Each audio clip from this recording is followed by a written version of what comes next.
Yo, what is up guys, it's your boy Jack, or Nobledez, and welcome back to another episode of Modding Mondays. It has been a little while since I've done one of these. I do apologize, hopefully I can work on being more consistent with these. Anyways, what I'm going to be showing y'all today should make up for the amount of time I've been gone, and what that is GRF editing, or GRF modding. The GRF stands for Game Rules File, which is a whole new kind of extension to world data that was created by 4J Studios specifically for their pre-made worlds within Minecraft Console Edition. And by pre-made worlds, I'm talking about things like the tutorial, worlds you find within the mashup worlds, or mashup packs, and even minigame worlds like the lobby and all that.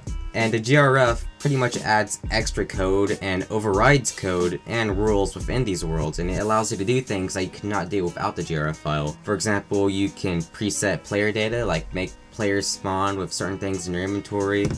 You can make a player spawn at an X by X by X position, which is normally only doable in adventure. If you're in survival or creative, you'll spawn within a 16 block radius of the spawn, and you'll spawn at the highest point.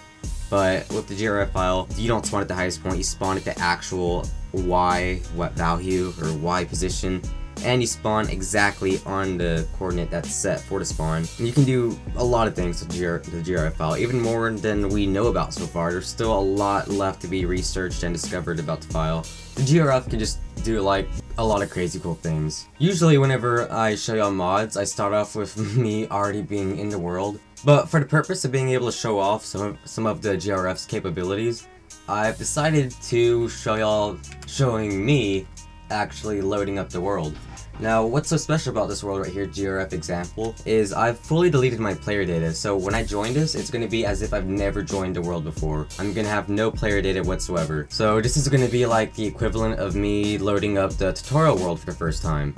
So you, if you don't know this already, in the tutorial world, you actually spawn at an X by X position, and you do spawn with a stake in your inventory, as well as I think you have like 2 or 3 hearts and hunger bars missing. So there is some like examples of preset player data right there, and I do have some of those set up in this world. So I'm gonna go ahead and load this up. Keep in mind that this is like the equivalent of me loading up the tutorial world. I have no player data whatsoever in this world, so gonna load it up and let's see what happens. So you'll immediately see I definitely didn't spawn with my full health, and I have no player data for this world. This is as if I've just joined the world for the first time, and I'm already missing, I think, let me see, about 8 hearts and hunger bars, so I mean that's a lot. And you can see the X by X by X spawn position went into place, because normally you'd spawn at the highest point, so I definitely shouldn't have spawned there. And you usually spawn within a 16 block radius of the spawn, so I mean that definitely worked. And look at this, I spawned with a full set of armor, a diamond block on my head, my map, which is normal to spawn with, and an enchanted, no, it's not enchanted, a diamond pickaxe and an enchanted golden apple. So this is as if I just joined the world for the first time and I spawned with all this preset data. Keep in mind that if any other player was to join the world, they'd spawn with like all the same properties right here, with like all this stuff in your inventory. They'd spawn with all these hearts and hunger bars missing, spawn right here. Like, this is preset player data, and keep in mind it's only assigned to the player the first time they join the world. So if I was to die, I'd spawn at whatever the normal spawn point is, and I just spawn with like no inventory or whatever. So this is only preset data for a player when they first join the world. But anyways, it looks like we are kind of trapped in a weird room here. Hints. Click this. And here's an example of custom messages. So hint, there's a button hidden in this room that will help you reach the next room. So, I mean, this is a pretty small room. There's not really many places I could hide a button. Oh, there, like right here. So here's a button. You found the button. Mission, escape the room. So let's go ahead and leave this, and look at this, we've got like some weird cloud stuff going on down there. I'll talk about that later. So leave the room here, and we got us like a village, clouds that are really low to the ground, and we have like a giant chunk of terrain here. So I'm going to use this pickaxe I spawned with, and let me eat this apple too, because I am missing a lot of health and stuff. Okay, we got that back up, so I'm going to use this pickaxe I spawned with to kind of break this, and we have a chest here. So, let's check it out, what's in here. We got a bunch of cobblestone, and you can see another example of custom messages is you can, like, have custom variable set in this. So this right here actually tells me how much of a certain item I have. So I have 256 cobblestone, I have 64 emeralds, right here I have 128 diamonds, and here I have 68 iron. So there's a lot of cool things you can do with custom messages, like you can add icons in the messages, add custom colors, add variables like what I just showed you right there, and I mean all that good stuff. And as for the clouds, we aren't actually really high in the air, don't be mistaken. This is at level 20, and look at these clouds. Like, clouds are usually way up there around level 200 I believe, but these clouds are really low. Which is also another example of something really cool you can do with the GRF file, which is change the cloud height. This is used within the Skyrim mashup pack, I believe, to make clouds really low to the ground for the mashup pack world. So yeah, there's just a lot of cool things you can do with the GRF file that have really never been possible in Minecraft before. And the thing is, like, even as much as we already know about the file, there's still a lot more out there left to learn and figure out. Like, the GRF file is what controls a lot of things about the game. For example, in battle, the GRF file is what refills the chest and sets all the custom spawns at the cornucopia. The GRF file is what makes the boosters and all those obstacles appear in Glide. The GRF file is what generates all the terrain and things to break and tumble. The GRF file does tons of things that could really hold in like crazy possibilities for the future Minecraft console if we could like figure out these things. GRF editing has actually been a while, for many years now, but it's just now fully gone public, and I mean, it's just now like actually fully reached its full potential, being it's now been implemented into the latest update of Universal Minecraft Editor, which allows us to fully modify the GRF file in ways we've never been able to do so before. And it actually does it correctly, which is also the first public tool to be able to do so. So you can test out like tons of variables and stuff, which I'll show you here in a bit, and there's like no risk of crashing unless like you structure it in a way that will make the game crash. I don't know. But yeah, that's just an example of some basic things you can do with the GRF file. I'll go ahead and show you how to implement this into your own world. You will need a computer and Universal Minecraft Editor. If you haven't seen my video showcasing a tool and showing the basics of getting your world imported from your designated console, then I do recommend you watch that video first. I'll have a link to it down in the description, and keep in mind this is only possible on the original console versions, so Wii U, Xbox 360, the original Xbox One edition, PS Vita, all that. Because, I mean, this is like, you know, the version of Minecraft that actually uses a GRF file and all that, which was created by 4J Studios.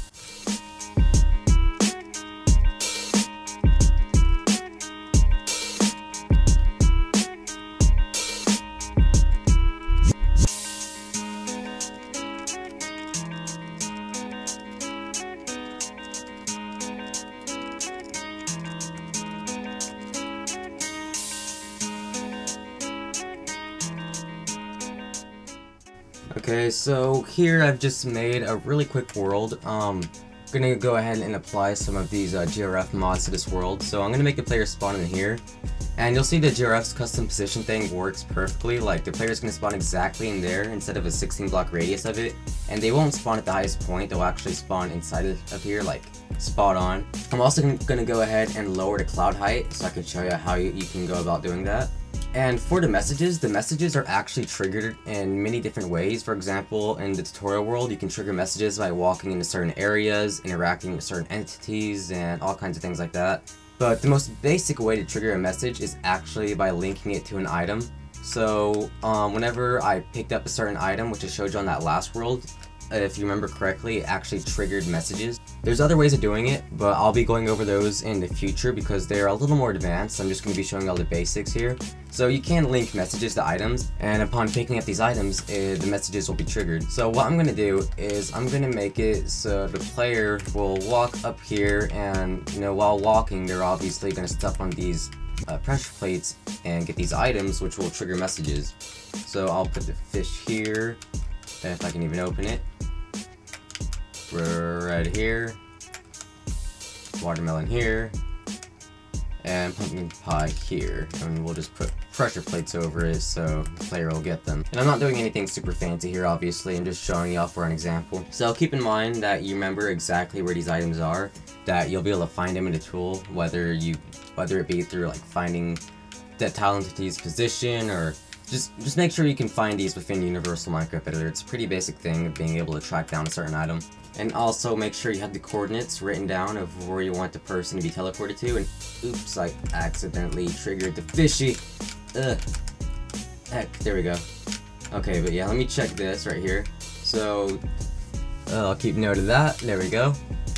And also, just to prove to y'all that you can delete your player data, I'm gonna like fill up my inventory with stuff, and just to show y'all that like I can actually erase the player data, and it's gonna be me loading in the world for the first time once I actually mod the GRF file.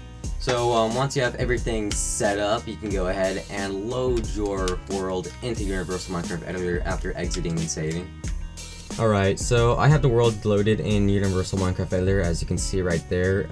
There's my player. I just made the world, so I'm the only person in the world right now. If you go ahead and head over to the diamond button and look at the specialty mods, you'll see we now have the brand new GRF Editor, which just came in the latest update of Universal Minecraft Editor. Well, at least the latest update as of the time I'm recording this. And here we have, the place where all the magic is kinda created. So we have player defaults, item messages, and then the advanced tab.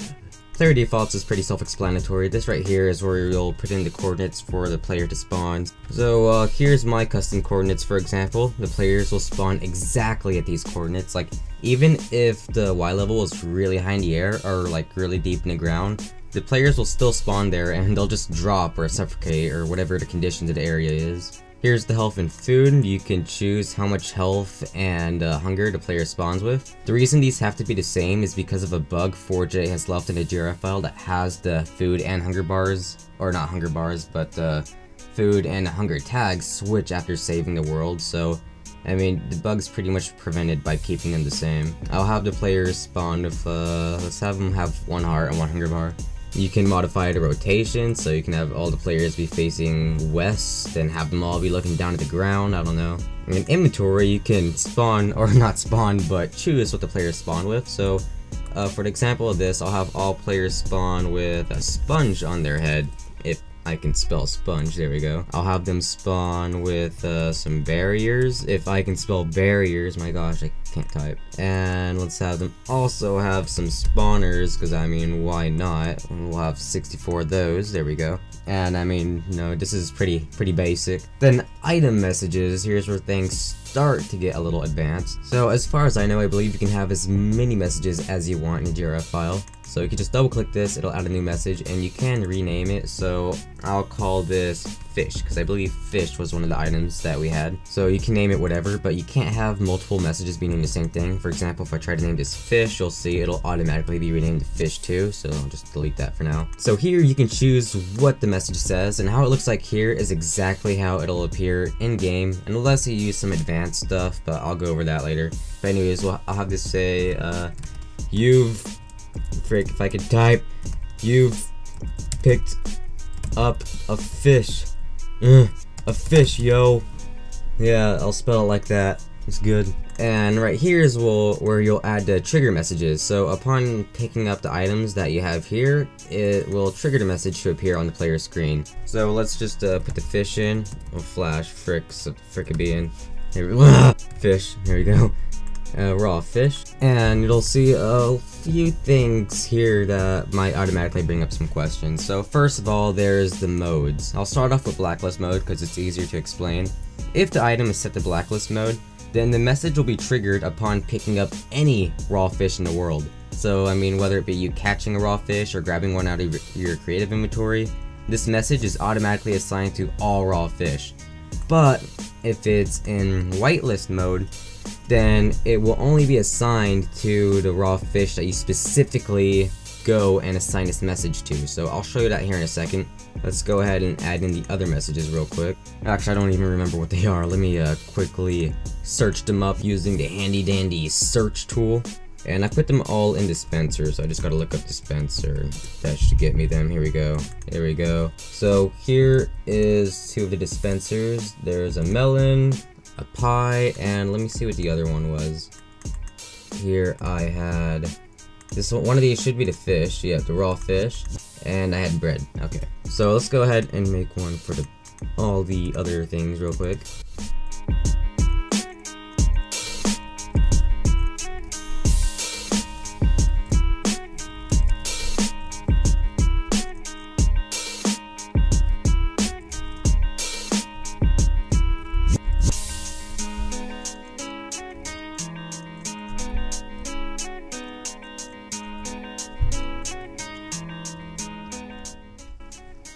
Alright, so I made the other messages here. We have the fish, bread, melon, all this cool stuff. So just to show you all the whitelist thing, I'm gonna set these all to whitelist. Oh, okay, they're all set to whitelist already by default, my bad. So I'm gonna close this out, don't worry, it automatically saves. So if we go here and right click the raw fish, since it's set to whitelist, you'll see we have the option to specifically assign a message to it. So now this raw fish will trigger the fish message. This bread should trigger the bread message. And let me go to the other chunks real quick. So if we go here and right click the melon, we can select melon, and here is for the pumpkin paw, there we go. So now whenever you get these items will trigger the specific message that's assigned to them. So I mean, that's pretty cool, right? Pretty handy dandy having messages appear, but you might be wondering, Noble, how do you get all those colorful thingies and stuff? Well, if you go over to my site and go to nobledez.com/GRF, we do have a game rules research page being created. It's not done as of the time I'm recording this. I still got some things left to make. Like, we're gonna put all the research and all the things we discover here, so come here and, you know, research it and figure out cool things with the GRF file, but I have, for the most part, finished the message elements thing, and this right here kind of goes over a lot of some cool things you can do with GRF messages. So in the GRF messages, you can put like these code things, and these will make certain things appear in the message. For example, icon shank will make this little shank appear in the message, as you can see in the screenshot here. And if we go down here to buttons, you can also make buttons appear, but I mean, what buttons appear obviously depend on what console you're on, because I mean, they have different buttons. But here's the Xbox for the example. And I mean, you can see the screenshots and all that. I do show examples of all these, so you kind of can figure it out on your own. And here's also like colors, and we also have display variables. So let's go ahead and add some of these things. So I can show an example. I'll add icon armor for no reason whatsoever to add it to the fish. So all you have to do is go here and copy like this little code right here. Control C or right click and copy it. Then go to the tool and paste it here, and wherever you paste this is where that icon will appear in-game in the message.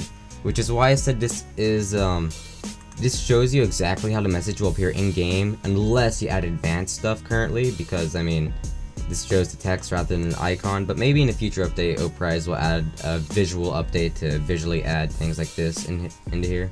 But anyways, yeah, this right here will make a bunch of armor appear because, well, I don't know why, it's just add a lot. And for the bread, let's make a button appear. So how about use? So I'm gonna Control C, copy that, and I'm gonna make it say hold, and I'll put that button there, to use or to eat. There we go. And that's gonna make that button appear to eat the bread. For the melon, let's be pretty colorful here, and we'll make it dark red, cause like, why not? So whenever you put in a color code, all the text in front of this will turn into the color of whatever the color code is. So this right here is red, so everything after this will turn red, and everything before will just be whatever it's set to. I don't have anything before this, so by default it's white. But I can obviously add in multiple colors if I wanted to, so I can make it like halfway through become light aqua, and then let's say I wanted to go back to white. All I gotta do is get that white one, and I can just add that in there. So that's gonna be pretty colorful and weird and derpy. Right here, I'll actually go ahead and show y'all an example of how to make the variable thing, so it shows you how much of a certain item you have. So let me get rid of all these so they're out of the way. So display variables. So this was actually implemented for the disk searching thing within the tutorial world and the mashup pack worlds. So for whenever you add progress, this will display the number of how many specific message items have been collected so far. And if you put goal, this one will show you the total amount of possible collectible items for the message. So all you have to do is put in progress, and this will tell you how much of the item you've collected. So I'll put you've gotten, then I'll put space, progress, pumpkin, and I'll just put S in plurals, there we go. So also keep in mind, messages are limited to how many times they can be triggered. So this right here says ×1, so that means after you pick up a raw fish one time and trigger the message will never be able to be triggered again. unless you make it get triggered more. So this will make the message be able to be triggered 9,999 times. So this is obviously needed to be able to trigger the message multiple times to update how many pies you have. So I'll just do that. And also for the pies, I'll switch to blacklist mode, so this will be applied to all pies in the world, including pies I gather from my creative menu. So here in the advanced tab, this shows like the behind the scenes of all this visual stuff. Like here in map options, it shows the spawn.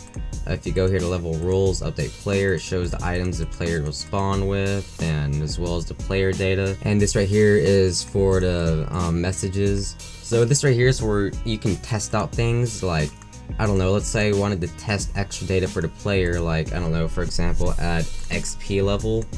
See if that like modifies the XP level that the players spawn with. Like, we don't know everything about the GRF file yet, so there's tons of things out there that need to be tested. So it's really recommended that you go in here and mess with things and try and figure out new things about the GRF file. And if you find anything new, I recommend you send it to me, Oprise, or Stealthy. We'll add it to the research forum, and of course you'll be credited for your findings, so it'll get you a little spotlight. But yeah, it's really recommended that you do mess with this and try and figure out things for your own. There's still a lot out there that needs to be discovered. But I'll go ahead and show the cloud height thing. So if you go here to map options, or is it map options? Is it? Yeah, I believe so.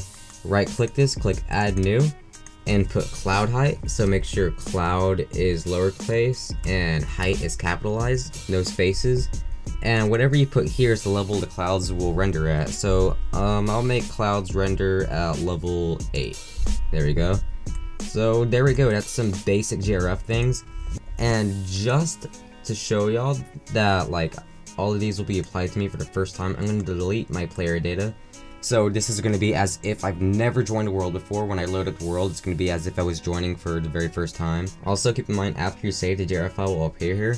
And the GRF file isn't permanently added to the world. If you ever want to get rid of it, you could always go here, right click it, and it'll give you the option to remove it from the world. So I mean, just keep that in mind. So my player is deleted from the world. It's going to delete as soon as I save.